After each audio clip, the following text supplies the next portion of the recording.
Hello dear student, welcome to effort English classes. Dear student, आज हम लोग idiom phrases series के video number 8 पर बात करेंगे, जिसमें नए 10 आइटम फ्रेजेज को देखेंगे जो बार बार आपके एग्जाम में आते हैं। इससे पहले 7 आइटम फ्रेजेज के वीडियो हो चुके हैं। अगर वो नोट नहीं कर पाए हैं आप तो उसे नोट करें और बार बार देखते जाएँ। आपको देखेंगे आने वाले एग्जाम में आपके सारे कॉपी से ही आएंगे।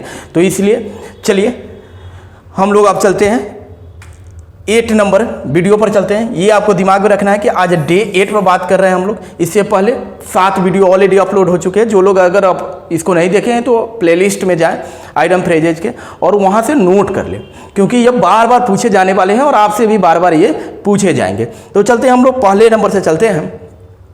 ए स्क्वायर डील। ए स्क्वायर डील का मतलब क्या होता है? जो ऐसी स्क्वायर का मतलब ऐसे भी क्या होता है जिसके चारों साइड इक्वल हो, यानी कि ऐसा कोई डील हो जो एकदम ईमानदारी भरा हो, स्पष्ट हो, साफ सुथरा हो, उसमें कोई छल कपट नहीं हो, उसी को बोलते हैं हम लोग a square deal. Honest action and behaviour, मतलब क्या तो आपका जो कार्य है वो ईमानदारी भरा है, या आपका आचरण जो है, बर्ताव जो है वो भी क्या है, ईमानदारी भरा है। तो इसी को बोलते हैं हम लोग अ स्क्वायर डील, यानी ईमानदारी भरा बर्ताव या काम। दोनों में से कोई बात आपको एग्जाम में ऑप्शन पर ये निर्भर करेगा। नेक्स्ट हम लोग देखते हैं, कहता है a standing joke. A standing joke, a standing joke का मतलब होता है अ टॉपिक, ऐसा कोई टॉपिक ऑफ लाफ और क्या कहते हैं, मौकरी, यानी ऐसा कोई टॉपिक है जो हंसी का है या मजाक का विषय है, उसी को बोलते हैं अ स्टैंडिंग जोक, यानी मजाक या हंसी का विषय। मतलब कोई भी ऐसा मुद्दा है जो हंसी या मजाक के लिए प्रयोग हुआ रहा है।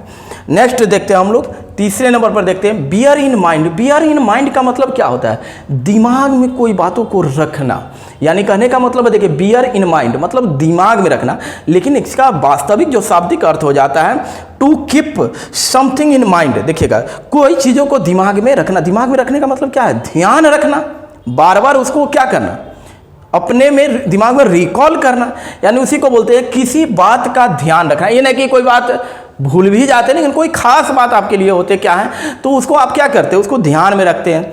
तो उसी का कोई इंपॉर्टेंट आपके लिए मैटर होते हैं, उसको क्या करते हैं आप ध्यान में रखते हैं। तो उसी के लिए खास करके ये है बियर इन माइंड, मतलब कोई भी विषय वस्तु या कोई भी बात हो या कोई भी घटनाएं हो जो आपके लिए काफ़ी इंपॉर्टेंट है, जिसका याद रखना, तो उसी के लिए प्रयोग करते हैं बियर इन माइंड। नेक्स्ट देखते हैं बीट अ डेड हॉर्स, मतलब कहता है मृत कोई घोड़ा है, मर गया, उसको मार रहे हैं आप, तब मार कर क्या साबित कर रहे हैं? उसको तो ना कोई दर्द होगा, ना दोबारा उसका मौत होगा, तो आप व्यर्थ प्रयास कर रहे हैं। एक बार तो मर चुका है। तो कहीं ना कहीं थोड़ा सा लिटरली सोचेंगे आप तो कहीं ना कहीं अर्थ के नज़दीक पहुंच जाएंगे, उसके वास्तविक अर्थ के। उसी को बोलते हैं to attempt something fertile. Fertile माने होता है व्यर्थ, यानी अटेम्प्ट माने प्रयास करना, मतलब ऐसी कोई प्रयास कर रहे हैं जो व्यर्थ का प्रयास है, फर्टाइल है, व्यर्थ है, जो उपयोगी नहीं है। उसका प्रयास तो आप कर रहे हैं लेकिन उसका कोई बेहतर रिजल्ट आने वाला नहीं है, क्योंकि आप ऐसे चीज़ों पर प्रयास कर रहे हैं जो निरर्थक है, उससे कोई बेहतर परिणाम आने की संभावना न के बराबर है। तो वही बोलते हैं बीट और डेड हॉर्स का मतलब होता है व्यर्थ या निष्फल प्रयास करना, ऐसा प्रयास जिसमें कोई फल की उम्मीद नहीं है। नेक्स्ट देखते हैं च्यू द कड। कड, देखिए च्यू द कड का मतलब होता है कोई चीज़ों को बहुत बारीकी से विचार करना या ध्यान रखना। टू देखिए कॉन्टेम्पलेट और पॉन्डर ओवर समथिंग, मतलब कोई चीज़ों पर विचार करना, मतलब ध्यान पूर्वक या गहराई से विचार करना, मतलब कोई भी डिसीजन देने से पहले, कोई भी कार्य करने से पहले उस पर बारीकी से। गंभीर लोग क्या होते हैं, पहले उस किसी विषय वस्तु पर बारीकी से विचार करते, फिर उसके बारे में कोई अपने शब्द को, मतलब कोई भी बात बोलना हो तो आप विचार करके बोलते हैं या ऐसे ही बोल जाते हैं। तो उसी के लिए होता है कि कोई भी बात जो है कि क्या करें, विचार करके अगर बोलते हैं तो क्या होता है च्यू, मतलब पहले चबा। च्यू माने क्या होता है? चबाना। चबाना का मतलब क्या है? चबाने के लिए तो यहाँ पर कुछ कहा नहीं जाएगा आपको। च्यू द कड मतलब क्या करने का मतलब है? अब लोग कहें कि दही को भी चबा रहा है। चबा रहा है इसका मतलब क्या है? इसका मतलब है कि विचार कर रहा है, मतलब कहीं ना कहीं शाब्दिक अर्थ तक पहुंचने के लिए आप लिटरली सोचें, फिर भी पहुंचेंगे और थोड़ा थोड़ा याद भी बार बार रिवाइज करते रहेंगे, फिर एग्जाम में कमाल हो जाएगा,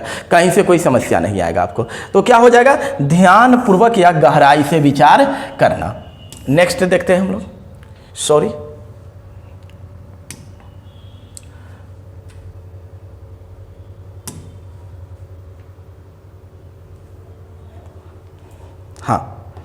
देखते हैं आगे।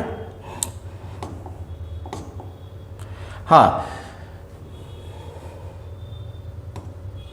देखिएगा यहां तक हम लोग तो क्या हो जाएगा इसका,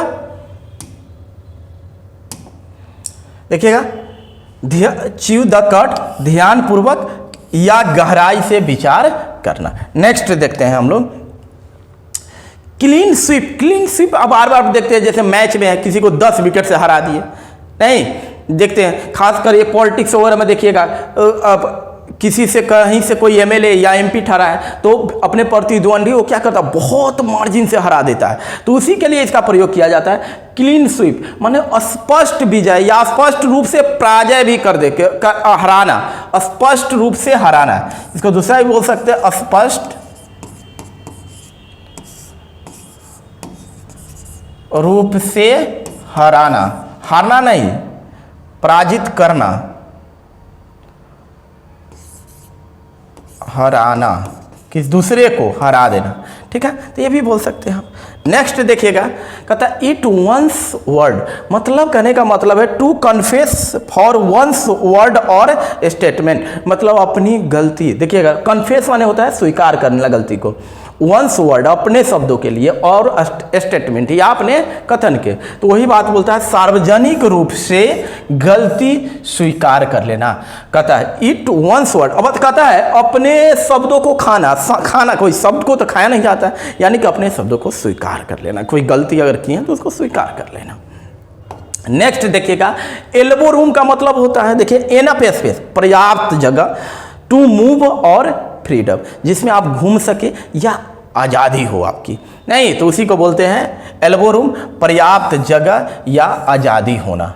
नेक्स्ट देखते हैं हम लोग फॉल फ्रॉम ग्रेस, मतलब किसी के नज़रों से गिर जाना, मतलब होता है कभी किसी से हो गया कलह हो गया, आपकी किसी से विवाद हो गया, तो होता क्या है थोड़े देरों के लिए फिर वो नॉर्मल हो जाते हैं, लेकिन कोई ऐसी आप गलती कर जाते हैं, किसी के साथ गलत कर जाते हैं जो टॉलरेटेबल नहीं होता, अनटॉलरेटेबल बिहेव आप कर जाते हैं और सदा के लिए किसी के नज़रों से गिर जाते हैं, यानी कि उसके नज़रों में आपके प्रति घृणा पैदा हो जाता है, तो उसी को बोलते हैं फॉल फ्रॉम ग्रेस, नज़रों से गिरना, यानी to fall out of favour, मतलब अब कोई उम्मीद नहीं है फेवर मदद की। नेक्स्ट देखते हैं फॉल इनटू लाइन, देखिए फॉल गिरना लाइन में, लाइन में मतलब क्या होता है एग्री विथ द रूल, कोई नियम है, कोई पहले से नहीं मान रहा है, नहीं मान रहा है, लेकिन फिर समझाने पर या उसकी वास्तविकता को बताने पर वो उस रूल को मान जाता है, यानी कि क्या हुआ वो लाइन से बाहर जा रहा था, अब वो लाइन के पास आ गया, लाइन पर आ गया, यानी कहते हैं ना लाइन पर आ गया, लाइन पर आ गया, फॉल इनटू लाइन, यानी अनुशासित हो जाना, एग्री विथ द रूल।